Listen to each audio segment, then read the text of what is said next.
اسی ولولے، اسی جذبے، اسی ہمہمے، اسی تنتنے، اسی زمزمے، اسی جرأت، اسی بہادری کو اپنے اندر لیے ہوئے یہاں پر یہ پیغام دینے کے لیے آئے کہ اللہ کے فضل و کرم سے یہ تمام مکاتب فکر کا اجتماع اس بات کا پیغام دینے کے لیے آیا ہے کہ ہم اللہ کے فضل و کرم سے اپنے اسلاف کی روایات کو واپس لوٹا کر رہیں گے۔ اللہ کے فضل و کرم سے جب تک ہم زندہ ہیں پوری کائنات کو یہ پیغام دینا چاہتے ہیں کہ اللہ کے فضل و کرم سے جب تک اہل سنت کا ایک بچہ بھی زندہ ہے وطن عزیز میں دفاع صحابہ کے نعروں کو لگایا جاتا رہے گا۔ حضرات گرامی قدر، آپ سب لوگ اس بات کو اچھی طرح جانتے ہیں، محرم الحرام کا مہینہ اپنے خاتمے کی طرف بڑھ رہا ہے۔ یہ وہ مقدس مہینہ کہ جن کو کلام مجید اور احادیث مبارکہ کی روشنی میں ان حرمت والے مہینوں میں شامل کیا گیا، اور یہ وہ مہینہ یکم محرم کو خلیفۃ المسلمین اور پہلی مرتبہ امیر المومنین کا لقب پانے والے سیدنا عمر فاروق رضی اللہ تعالیٰ عنہ ان کو شہید کیا گیا، اور اسی مہینے 10 محرم کو حضرت موسیٰ آپ کی قوم کو اللہ رب العزت نے فرعون سے نجات کو دلوایا، اور اسی مہینے کی 10 تاریخ کو نواسہ رسول، جگر گوشہ بطول، علی کا لہو، آمینہ کے لال کا خون، سیدنا امام حسین رضی اللہ تعالیٰ عنہ آپ کو بے دردی سے شہید کیا گیا۔ آج اللہ کے فضل و کرم سے آپ کے سامنے اہل سنت کا یہ عقیدہ بیان کرنے کے لیے آئے۔ ہمارا یہ عقیدہ ہے، ہمارا یہ نقطہ نظر ہے، ہمارا یہ نظریہ ہے، ہماری یہ سوچ ہے، ہماری یہ فکر ہے کہ آمینہ کے لال کا ہر صحابی جنت کا حقدار ہے۔ حضرت ابوبکر صدیق رضی اللہ تعالیٰ عنہ سے لے کر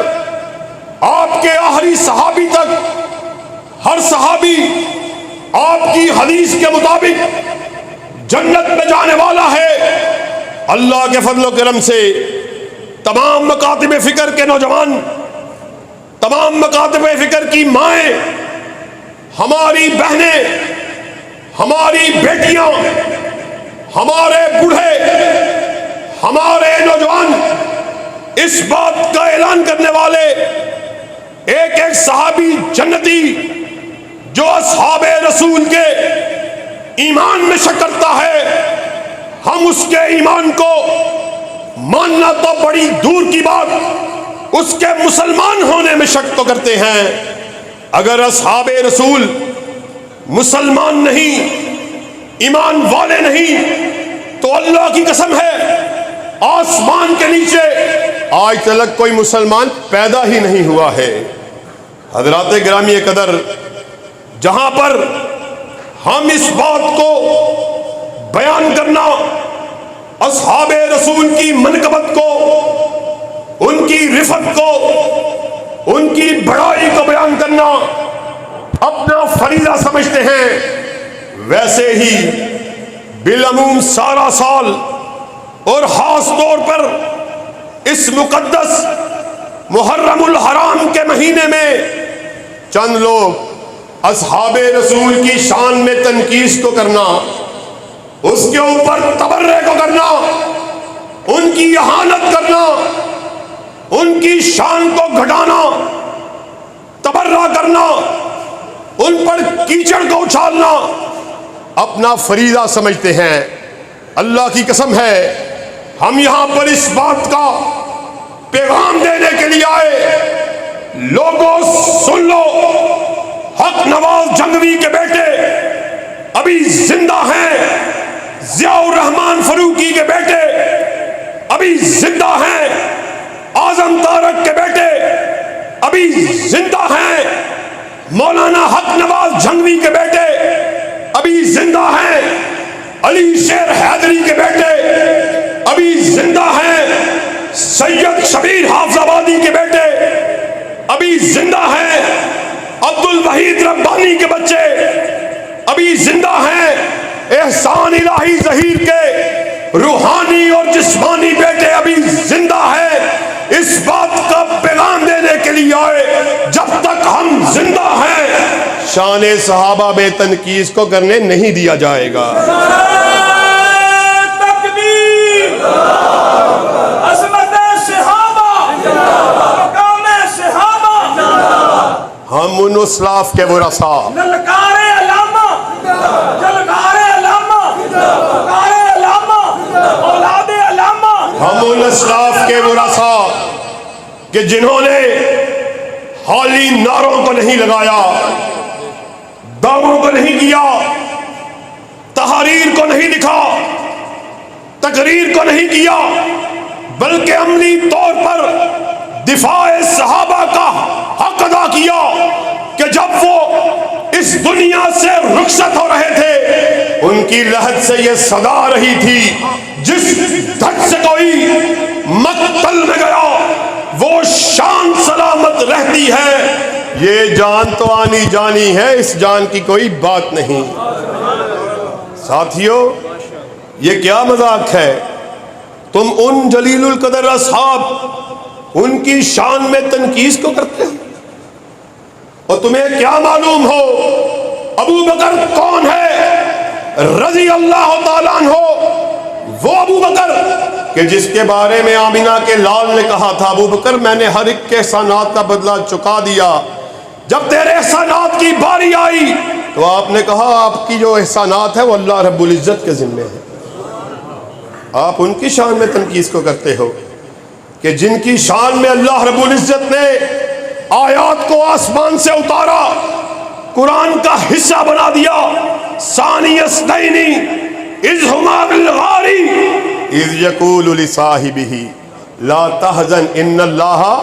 معنا۔ آپ کس طرح کی بات کرتے ہیں؟ آپ ان کی اہانت کرتے ہیں، ان کی شان کو گھٹاتے ہیں، اور تم اس عمر کی شان میں تبرے کو کرنے والے، ان کی شان میں تنقیص کو کرنے والے کہ جن کے بارے میں آپ کے میرے حبیب حضرت محمد الرسول اللہ صلی اللہ علیہ وسلم نے یہ ارشاد فرما دیا، میرے بعد کوئی نبی ہوتا تو عمر ہوتا۔ آقائے کائنات نے ایک اور مقام پہ فرمایا کہ عمر تو وہ ہے جس کو دیکھ کر شیطان اپنا رستہ بدل لیتا ہے، اور وہ عمر جس نے روم کو، فارس کو زمین بوس کر دیا، وہ عمر کہ جس کے بارے میں آقائے کائنات نے کہا کہ عمر کے دل پر، عمر کی زبان پر اللہ نے حق کو جاری کر دیا ہے۔ یہاں عمر کے دل میں خیال آتا، اللہ آسمان عالم سے حیات کا نزول فرما دیتا۔ حضرت عمر کے دل میں یہ بات آئی کہ کاش مقام ابراہیم اس کو مسلمانوں کا مسلح بنایا جائے۔ تو جانتے ہو آسمان کی بلندیوں سے اللہ نے کیا کلام اتارا؟ وَاتَّخِذُوا مِن مَّقَامِ إِبْرَاهِيمَ مُصَلًّى، اور جاؤ آج کے بعد مقام ابراہیم کو مسلمانوں کا مسلح بنا دیا گیا۔ اور صرف یہ ایک ایسا موقع نہیں، بدر کا معرکہ ہوا، 70 سے زائد کفار مارے گئے، 70 کے قریب قیدی بنائے گئے۔ آقائے کائنات نے اپنے اصحاب سے مشورے کو کیا، ابو بکر کو بلایا، حضرت عمر کو بلایا رضوان اللہ علیہ مجمعین۔ ابو بکر آپ کی کیا رائے ہے؟ ان قیدیوں کے ساتھ کیا سلوک کیا جائے؟ حضرت ابو بکر نے آقائے کائنات کی بات کو سنا، کہا آقا میری یہ رائے ہے ان کو رہا کر دیا جائے، ان کو آزاد کیا جائے، اس کے بدلے ان سے فدیہ لیا جائے، ٹیکس کو وصول کیا جائے اور اس کو پھر مسلمانوں کے جنگی ساز و سامان پلاننگ پہ خرچ کیا جائے، اسلام مضبوط ہوگا، طاقتور ہوگا۔ آقا کائنات نے حضرت ابو بکر رضی اللہ تعالیٰ عنہ کی بات کو سنا، حضرت عمر فاروق سے استغفار کیا، عمر آپ کی کیا رائے ہے؟ بڑے ادب سے، بڑے احترام سے بولے، ابو بکر کی رائے اپنی جگہ پر، مگر آقا کائنات میرا یہ مشورہ ہے، میری یہ رائے ہے، عقیل کو علی کے حوالے کیا جائے، میرے عزیز کو میرے حوالے کیا جائے، ابو بکر کے رشتہ دار کو ابو بکر کے حوالے کیا جائے، ان کفار کی گردنوں کو ان کے تنوں سے جدا کیا جائے۔ آقا کائنات نے اپنے اصحاب کی رائے کو سنا، انہوں نے کہا میرے ذہن میں یہ بات آتی ہے کہ ابو بکر کی رائے جو ہے اس کے اوپر عمل کرنا چاہیے، ابھی اسلام پروان چڑھ رہا ہے، ترقی کی منازل طے کر رہا ہے، ابو بکر کی بات بہتر محسوس ہوتی ہے، کیوں نہ ان قیدیوں کو رہا کیا جائے، اس کے عوض پیسے کو وصول کیا جائے۔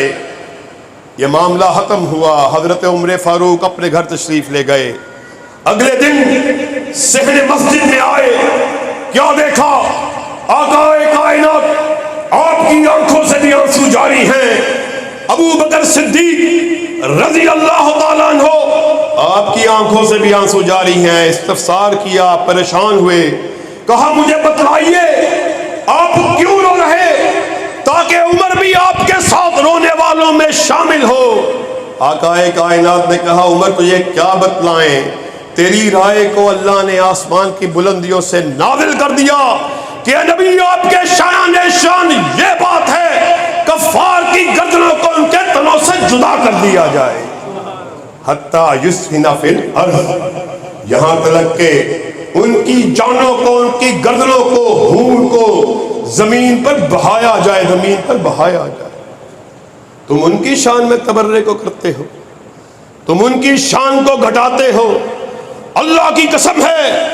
میرے ذہن میں بابا شہید کے وہ کلمات آ گئے، یاد رکھو تمام مکاتب فکر سے تعلق رکھنے والوں، علامہ شہید نے فضائل صحابہ و اہل بیت کانفرنس سے خطاب کرتے ہوئے یہ بات کہی تھی، لوگوں سن لو، نصیب اپنا اپنا، کسی کے نصیبے میں تبرہ آیا، کسی کے نصیبے میں گالی آئی، کسی کے نصیبے میں چھری اور چاقو آیا، کسی کے نصیبے میں ڈھولک آئی، تم آنا قیامت کے دن ابو بکر کو برا بھلا کہتے ہوئے آنا، عمر پر تبرہ کرتے ہوئے آنا، عثمان کو گالی دیتے ہوئے آنا،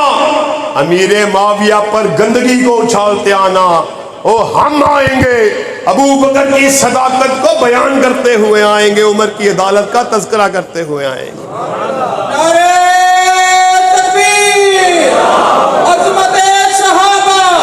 شان صحابہ، حضرت علامہ محدث سماجی ظہیر۔ یہ عجیب بات ہے، آج تم حب اہل بیت کی آڑ میں، حب اہل بیت کی آڑ میں بغض صحابہ کا اعلان کرنے والے۔ یاد رکھو حسن بھی ہمارے، حسین بھی ہمارے، علی بھی ہمارے، امیر معاویہ بھی ہمارے، مغیرہ بن شعبہ بھی ہمارے، سعد بن ابی وقاص بھی ہمارے، عمر بن العاص بھی ہمارے۔ آج تم بکواسیات کو کرتے ہو، اور آؤ اللہ کے فضل و کرم سے آج ہم ایسی مبارک گھڑی میں شامل ہو چکے کہ انہی اسلاف کی روایات کو آگے بڑھاتے ہوئے وہ بل جو مولانا اکبر چترالی صاحب نے جس کو قومی اسمبلی سے منظور کروایا اور وہ بل سینٹ میں پاس ہونے کے لیے عرصہ دراز سے پڑا ہوا تھا، دیر کا شکار ہو رہا تھا، اس میں دیر کی جا رہی تھی، اجلاس نہیں بلایا جا رہا تھا کہ اس بل کو سینٹ میں پیش کیا جائے۔ اللہ کے فضل و کرم سے ہمارے انہی اسلاف کے ایک وارث نے، اسی اسلاف کے ایک بیٹے نے جو کر نسب و نسب والا، حق بات کو بیان کرنے والا، نہ بکنے والا نہ جھکنے والا، جب ناموس صحابہ کی بات کی آپ لوگوں نے دیکھا ہوگا دونوں ہاتھوں کو یوں باندھا، کہا اللہ کے واسطے، اللہ کے واسطے ناموس صحابہ کے بل کو قومی اسمبلی پاس کر چکی ہے، سینٹ میں بھی اس کو پاس کیا جائے۔ پھر ساتھیوں اللہ کے فضل و کرم سے اس مجاہد ملت کی اس ریکویسٹ کے اوپر سینٹ میں اس بل کو پیش کیا گیا۔ میری مراد اللہ کے فضل و کرم سے ہمارے قبیلے سے تعلق رکھنے والے جناب ناظم اعلیٰ مرکزی جمعیت اہل حدیث پاکستان حافظ عبد الکریم سے ہے۔ اللہ کے فضل و کرم سے وہ بل پاس ہو چکا ہے کہ آج کے بعد صحابہ کی شان میں کوئی تنقیص نہیں کر سکتا، مگر یاد رکھو حرمت صحابہ پہ، حرمت صحابہ پہ، نعرہ تکبیر، حرمت صحابہ، حرمت صحابہ۔ مگر یاد رکھو ہم نے ابھی چین سے نہیں بیٹھنا، سکون سے نہیں بیٹھنا، کیونکہ بل پاس ہو چکا ہے، مگر قانون پر علمبرداری کی ابھی ضرورت ہے۔ یہ ماضی قریب میں آپ سب لوگ جانتے ہوں گے کہ جہلم کا رہنے والا ایک مراسی، جہلم کے رہنے والا ایک چوڑا جو امیر معاویہ کی شان میں گستاخی کو کرنے والا، ساتھیوں جانتے وہ کیا کہتا ہے؟ کہتا ہے کہ امیر معاویہ رضی اللہ تعالی عنہ جو آج، کیونکہ ہم اس دور میں زندہ نہیں تھے، آج تو وہ ہماری زبان سے نہیں بچ سکیں گے، اگر ہم اس دور میں زندہ ہوتے تو یہ امیر معاویہ ہماری تلوار کی نوک سے بھی نہ بچ پاتا۔ یہ نہ ساتھیوں اللہ کے فضل و کرم سے، آپ کی نصرت سے، آپ کی تائید سے، تمام مکاتب فکر کی تائید اور حمایت سے اس مراسی کے خلاف پرچے کو کاٹا جا چکا، مگر یہ کیا مذاق ہے؟ قانون حرکت میں نہیں آتا، قانون کو نہ جانے کیا مسئلہ ہے، ملک میں قانون موجود ہے، جج کی توہین ہو قانون حرکت میں آتا ہے، پارلیمنٹیرین کی توہین ہو فوراً سے پہلے قانون حرکت میں آتا ہے، وزیر کی توہین ہو قانون حرکت میں آتا ہے، وزیر اعظم کی توہین ہو قانون حرکت میں آتا ہے، کسی کرنل کی توہین ہو، جنرل کی توہین ہو، فوراً سے پہلے قانون حرکت میں آتا ہے۔ اللہ کی قسم ہے ایک جرنیل کی بات نہیں، پوری دنیا کے جرنیل اکٹھے ہو جائیں، ایک ادنا سے ادنا صحابی کے پاؤں میں پہنی ہوئی جوتی کی دھول کا مقابلہ بھی نہیں کر سکتے۔ یہ کیا بکواس ہے؟ جس کا جو جی آتا ہے، جو جی میں آتا ہے کہنا شروع کر دیتا ہے۔ جانتے ہو میں کس امیر معاویہ کی بات کو کر رہا، وہ امیر معاویہ سحری کا وقت ہے، سحری کا، آپ کے میرے حبیب حضرت محمد الرسول اللہ صلی اللہ علیہ وسلم نے ارشاد فرمایا، لوگوں آؤ سحری کے کھانے کی طرف آؤ، برکت کی طرف آؤ، اور پھر کہا اللہ معاویہ کو قرآن کا علم عطا کرانا، معاویہ کو قرآن کا علم عطا فرمانا، اور معاویہ کو جہنم کی آگ سے بچانا۔ وہ زبان مبارک کہ ہمارا یہ عقیدہ ہے،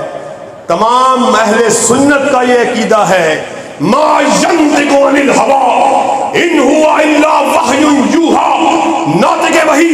اپنی مرضی سے بولتے ہی نہیں، وہ جب بھی کلام کرتے ہیں رضائے خدا بندی سے کلام کرتے ہیں۔ وہ فرما رہے اللہ معاویہ کو قرآن کا علم عطا کرنا، اس کو جہنم کی آگ سے بچانا، اور تم بکواس کرتے ہو یہ وہ لوگ ہیں جو جہنم کی طرف بلانے والے ہیں، جہنم کی طرف۔ وہ امام حسن نے، امام حسین رضی اللہ تعالی عنہم نے معاویہ کے ہاتھ پر ان کی امارت پر بیعت کو کیا۔ آج 1400 برس کے بیت جانے کے بعد تمہاری عقل کا ماتم کیا جائے، یہ امام حسن و حسین کی بات کو مانا جائے۔ ساتھیوں میں آپ کو زیادہ ابتلاء اور آزمائش میں نہیں ڈالنا چاہتا، رات بہت گزر چکی، رات کے پچھلے پہر آپ کی وطاقت سے احکام بالا کو یہ پیغام دینے کے لیے آئے، قانون پاس ہو چکا ہے، مگر اس کے اوپر عمل ابھی رہتے ہیں، اس کے اوپر ابھی عمل رہتا ہے۔ ہم نے سونا نہیں ہے، ہم نے جاگتے رہنا ہے، جب تک اصحاب رسول کی شان میں تنقیص کو کرنے والے کو جب تک جیل کی سلاخوں کے پیچھے نہیں پھینک دیتے ہم چین سے نہیں بیٹھیں گے انشاءاللہ۔ اور کیا آپ مکاتب فکر کے تمام علماء کا اس معاملے میں ساتھ دینے کے لیے تیار ہیں؟ ہاتھوں کو ذرا بلند کر کے کہو کہ اللہ کے فضل و کرم سے وطن عزیز میں ابو بکر کی صداقت کا جھنڈا لہرانے کے لیے تیار ہو، عمر کی عدالت کا تذکرہ کرنے کے لیے تیار ہو، ذی النورین کی صحابت کو بیان کرنے کے لیے تیار ہو، شان کریمین حسن و حسین کو بیان کرنے کے لیے تیار ہو، علی کی شجاعت کو بیان کرنے کے لیے تیار ہو، معاویہ کے تدبر کی بات کرنے کے لیے تیار ہو۔ اللہ کے فضل و کرم سے ایک عہد آپ نے ہم سے کیا، ایک عہد میں اپنے بزرگ جناب سعید کلیروی صاحب ابرار ظہیر صاحب کی موجودگی میں آپ سے کیے دیتا ہوں۔ اللہ کے فضل و کرم سے خون دل دے کے نکھاریں گے روحے برگ گلاب، ہم نے گلشن کے تحفظ کی قسم کھائی ہے، اور کوئی یہ نہ سمجھے وہ گلشن کسی کے باپ کا ہے، کسی کی بیٹی کا ہے۔ اللہ کے فضل و کرم سے ہماری رگوں میں ان شہداء کا خون دوڑ رہا ہے کہ موت کی کیا حقیقت ہے، زندگی کی کیا حقیقت ہے۔ اللہ کے فضل و کرم سے اس بات کو بیان کرنے کے لیے آئے کہ اگر ابو بکر صدیق کی خاطر مر جائیں، عمر کی عدالت کی خاطر مر جائیں، مٹ جائیں، ذی النورین